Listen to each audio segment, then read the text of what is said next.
सभी को नमस्कार। सामने एक टॉपिक दिख रहा होगा एसे का, कृत्रिम बुद्धिमत्ता भविष्य का विज्ञान है या संकट, artificial intelligent the science of future या ए क्राइसिस।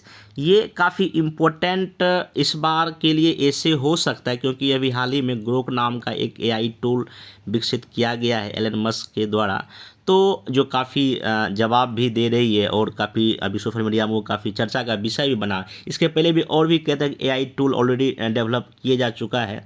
तो इस बार यहाँ से निबंध में या इवन जीएस में भी एक क्वेश्चन बन सकता है। तो अगर इस तरह का क्वेश्चन अगर ऐसे में पूछ देगा तो क्या लिखा जाए, क्योंकि आपको 700 से लेके लगभग 800 वर्ड तक में लिखना है। तो क्या क्या भूमिका लिखा जाए, कौन सा इसमें बॉडी पार्ट में क्या क्या चीज़ लिखा जाए और अंतिम में निष्कर्ष कैसा लिखा जाए जिसमें आप 60+ मार्क्स की उम्मीद कर सकते हैं। तो इस लेक्चर में एक तो पहले एक भूमिका, एक बेहतर भूमिका क्या हो सकता है वो, बाकी कैसे ये एआई क्या है, कैसे भविष्य का ये मतलब कि साइंस है जिसमें कि इसका आर्थिक में क्या यूज है, फिर आपका इसमें पर्यावरण में क्या यूज है, फिर और भी हेल्थ में क्या यूज है, एग्रीकल्चर में क्या यूज हो सकता है, ये भी दिखाएंगे।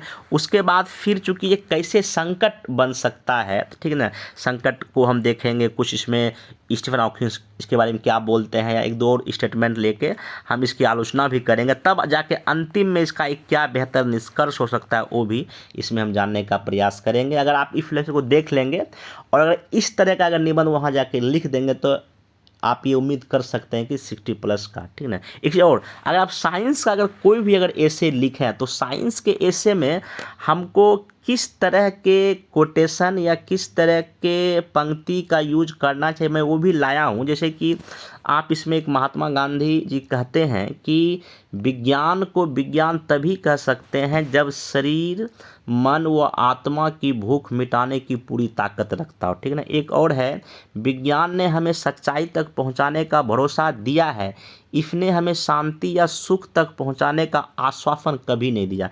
ये भी कर सकते हैं। या नहीं तो कि चांद है जेरे कदम सूरज खिलौना हो गया, हाँ मगर इस दौर में किरदार बौना हो गया, यूं तो आदम के बदन पर भी था पत्तों का लिबास, रूह उड़ियाँ क्या हुई, मौसम घिनौना हो गया। तो आप इस तरह के भी एक दो कुछ अगर जहाँ कहीं बॉडी पार्ट में फिट कर पाए तो साइंस टेक के ऐसे को जस्टिफाई आप इजीली कर पाएंगे, ठीक है ना। बाकी साइंस टेक का और भी एक दो ऐसे मैं लाऊंगा, हालांकि अभी एआई पर है, बाकी और भी 2-3 मैं लेक्चर लेने का कोशिश करूंगा। आइए यहाँ पे इसका भूमिका किस तरीके से लिखा जाए, बाकी बॉडी पार्ट में तो अभी मैं बता ही दिया, इंट्रोडक्शन किस तरीके से लिखा जाए। तो इसमें देखिए सबसे पहला आप इसमें ये कर सकते हैं आप कि एक पंक्ति दोहा पे लीजिए कि घिरा हुआ हूँ हर तरफ से, मतलब घिरा हुआ हूँ हर तरफ से, है आईने में हवा की दहशत, ठीक ना, दहशत है।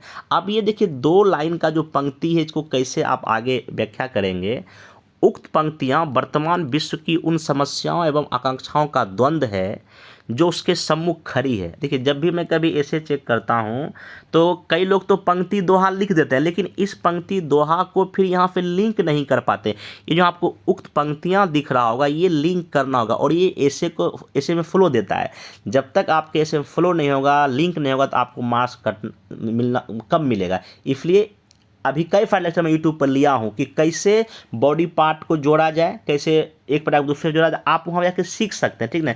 इस तरह की चीज़ें को आपको सीखना पड़ेगा, तभी आप ऐसे में बेहतर मार्क्स ला पाएंगे। तो उक्त पंक्तियाँ वर्तमान विश्व की उन समस्याओं एवं आकांक्षाओं का द्वंद्व है जो उसके सम्मुख खड़ी है। मानव किसी भी तकनीक का आविष्कार मानवता के सम्मुख विद्यमान समस्याओं को समाप्त या कम करने हेतु करता है, चाहे वह आविष्कार बल्ब का हो, क्लोनिंग का हो या कृत्रिम बुद्धिमत्ता का।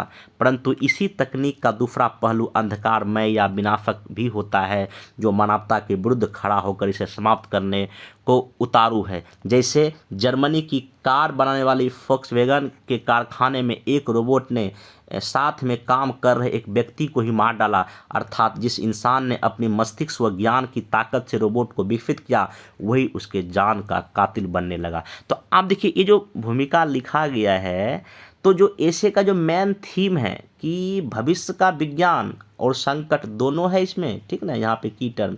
तो जो भूमिका लिखा गया है, एक तो ठीक है भाई, भविष्य का संकट भी मोटामोटी दिखा दिए, और यहाँ पे कुछ जो संकट कैसे ये भी दिखा दिए। ऐसा ही भूमिका होना चाहिए। कई लोग पूछते हैं भूमिका कैसा लिखना चाहिए। मेरा सिंपल सा जवाब होता है कि भूमिका वो जो कि आपके ऐसे के थीम को मतलब कि हिट कर जाए, जस्टिफाई कर जाए, वही लिख दीजिए तो आपका बेहतर हो जाएगा। अब आगे देखिए इसमें आप क्या कर सकते हैं। आगे इसमें लिखिए कि द्वंद्व के इस रास्ते पर खड़े मानव के लिए कृत्रिम बुद्धिमत्ता भविष्य का विज्ञान है या संकट, इस महत्वपूर्ण विषय पर किसी निर्णय पर पहुंचने से पहले इसके सारे पहलुओं को जानना अति आवश्यक है। अब देखिए इस तरह के अगर लाइन का अगर यूज करेंगे ना तो ऐसे में जान आता है, मार्क्स बेहतर मिलता है। जैसे कृत्रिम बुद्धिमत्ता क्या है, यह वरदान कैसे है, मानव की सामाजिक, आर्थिक, पर्यावरण समस्याओं को समाधान में क्या योगदान दे सकता है, साथ ही इसके कुछ संकट भी आ सकता है। इन्हीं सब प्रश्नों का जवाब इस निबंध के माध्यम से जानना पड़ेगा। मतलब आप क्या आगे लिखने जा रहे हैं, आप यहाँ एक तरह का क्वेश्चन भी एराइज कर दिए। अब आगे क्या करेंगे, जैसा कि नाम से पता चलता है कि कृत्रिम बुद्धिमत्ता एक ऐसी मशीन है जो मानव की तरह सोच विचार कर किसी समस्या का हल करता है। अगर कोई मशीन इंसानों की तरह काम करे तो इसे कई लाभ हो सकते हैं। अब कई लाभ को आप लिखिएगा पैराग्राफ में, हालांकि मैं यहाँ सिनॉप्सिस फॉर्म में आपको बता रहा हूँ। आप कोई ऐसे करके निबंध ऐसे मतलब ऐसे पॉइंट वाइज मत लिखिएगा, ठीक ना, आपको पैराग्राफ में बाकायदा लिखना है। तो मैं सिर्फ यहाँ सिनॉप्सिस बता रहा हूँ कि आप क्या करेंगे। सर्वप्रथम एक लाइन जी करेंगे, सर्वप्रथम आर्थिक क्षेत्र की बात करें तो विनिर्माण क्षेत्र में कार ट्रक का निर्माण, कृषि क्षेत्र में मृदा बाजार की सूचना, सेवा क्षेत्र में बैंकिंग, एजुकेशन, हेल्थ, परिवहन क्षेत्र में भी इसका बेहतर प्रयोग है।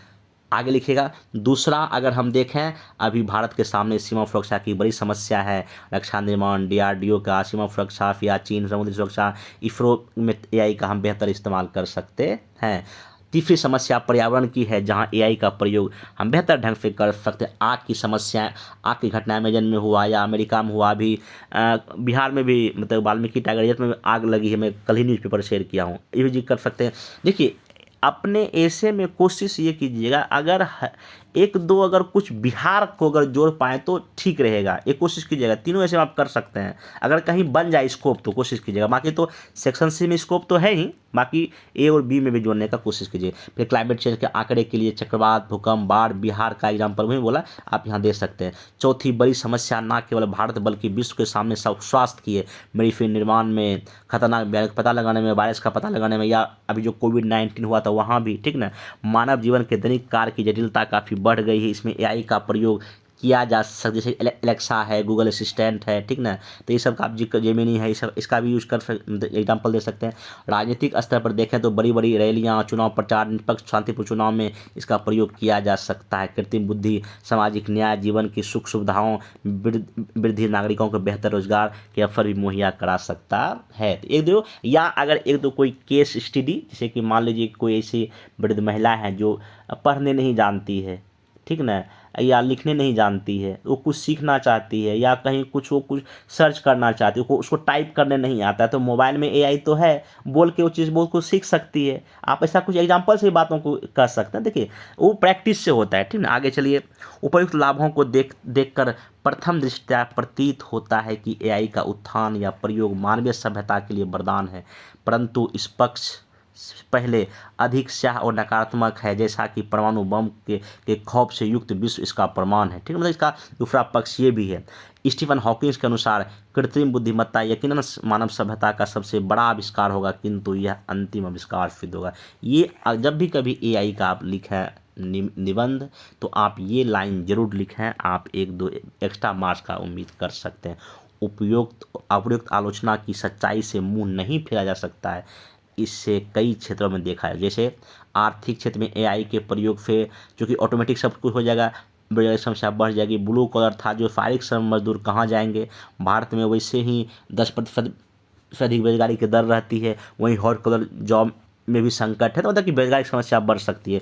दूसरा, मानव की मशीन पर निर्भरता बढ़ने से नवाचार नहीं हो सकेगा, सबसे बड़ा बुरा प्रभाव बच्चों पर पड़ सकता है। चैटबॉट का आविष्कार बच्चों के इस पर निर्भर बना रही है। इसी को देखते हुए एक वैज्ञानिक ने कहा है कृत्रिम बुद्धिमत्ता के समक्ष मानव की स्थिति वही होगी जो वर्तमान में कुत्ते की मानव के समक्ष है। आप ये भी वाला लाइन लिख सकते हैं। सामाजिक भेदभाव बढ़ सकता है, जो एआई होगा तो इसमें हो सकता है कि जो रिच, जो अमीर, जो बड़े जो देश हैं वो इसका अधिक फायदा उठा पाए, जो या गरीब लोग इसका फायदा नहीं उठाए, वो भी हो सकता है, ठीक ना। तो उपर्युक्त विश्लेषण से स्पष्ट होता है कि प्रत्येक तकनीकी आविष्कार के दो पक्ष हैं, एक जो मानव को अवसर प्रदान करता है, दूसरा विनाश। इस स्थिति में हमें संभल कर चलना होगा। इसी संदर्भ में मैथिली फन गुप्त ने कहा है, सावधान मनुष्य, यदि विज्ञान है तलवार तो फेंक दे इसे तजकर मोह स्मृति के पार।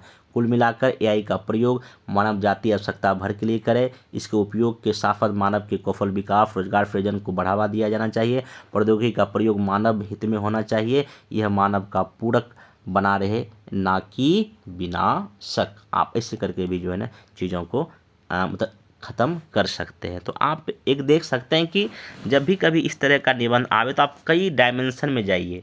700-800 वर्ड आराम से पूछेंगे। अभी भी कई सारे लोग मैसेज करते हैं कि हम 200 वर्ड ही लिख पाते हैं। देखिए 200 वर्ड आप इसलिए लिख पाते हैं क्योंकि आप ऐसे के थीम को नहीं समझ पाते हैं, ऐसे के कई डायमेंशन को ब्रेक नहीं कर पाते हैं, उसका रफ वर्क नहीं तैयार कर पाते हैं। ये फिर दो चीज़ का कमाल है, एक तो थिंकिंग का, आप कितना थिंक कर पाते हैं, दूसरा आपके पास लिखने की कितनी क्षमता है, सोचने और लिखना, यही दो चीज़ ऐसे में हर एक ऐसे में बात आपको बताता हूँ। तो आप ऐसा करके प्रयास करें, लिखने का प्रयास करें। अभी भी मोटा समय 70 की या 71 की तैयारी करते हैं, आप अभी से ऐसे का करें। तो बाकी ऐसे का अगर जिनको भी लगता है कि कुछ दिक्कत है तो लगभग 100 से अधिक ऐसे का मॉडल फिर तैयार है। अगर लगता है कि कुछ दिक्कत है तो आप नीचे दिए गए नंबर पर कॉल करके इस मॉडल को प्राप्त कर सकते हैं। बाकी 71 के लिए मैं बोला था कि बैच शुरू करूंगा, तो एक दो दिन में बैच को हम लॉन्च करेंगे, ठीक ना। तो जिनको भी इसके 71 के रिगार्डिंग कुछ अगर इंक्वायरी चाहिए नीचे के नंबर पर आप उसमें पता कर सकते हैं। बाकी हम मिलेंगे नेक्स्ट वीडियो में। Thank you.